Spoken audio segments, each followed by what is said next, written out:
for many Southeast Asian refugees. We end up entangled in the immigration system. After serving 16 years, I was arrested by ICE on my first day of freedom.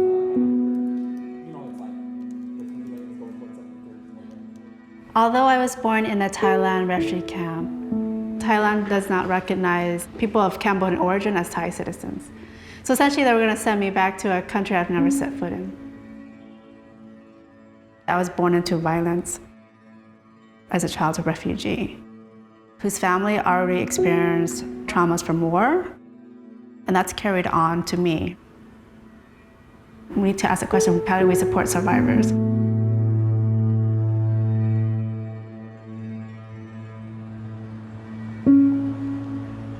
We're not for mass incarceration, we're not for policing, we're for transformative justice, right, to a holistic approach, because as we know historically, what incarceration does, right, in terms of people of color, in terms of the impact that it has on our community.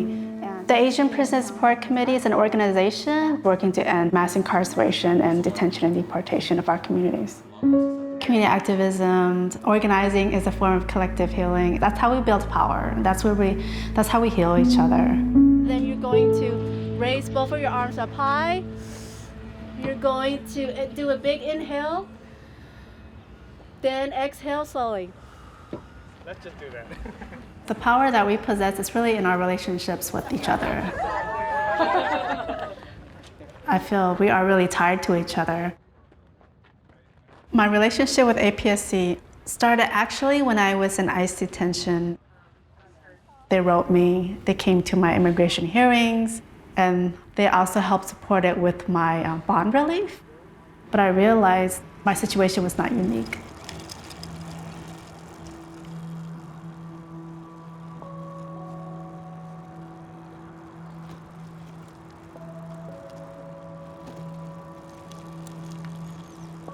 I was sitting there waiting, and there's other people paroling. They're on one side. I'm in the ICE tank, so I'm waiting for ICE.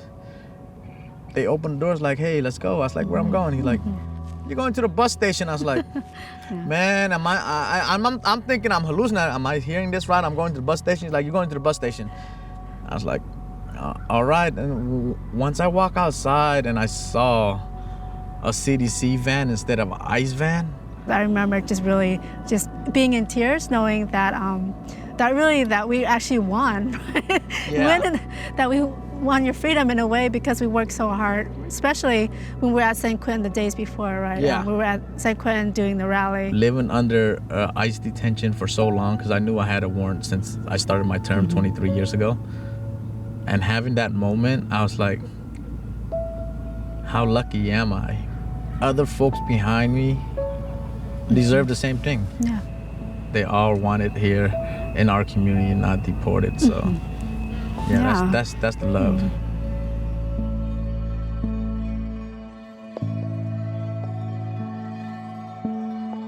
Anyone who has served their time, they should not be subject to double punishment of detention and deportation just because of their legal status.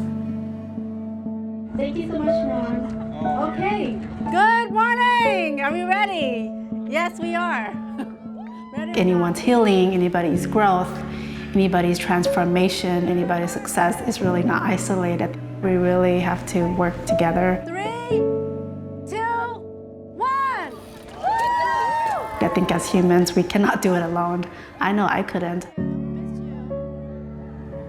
Our community's getting stronger, we're building power. This is what it means to be in community with folks out here.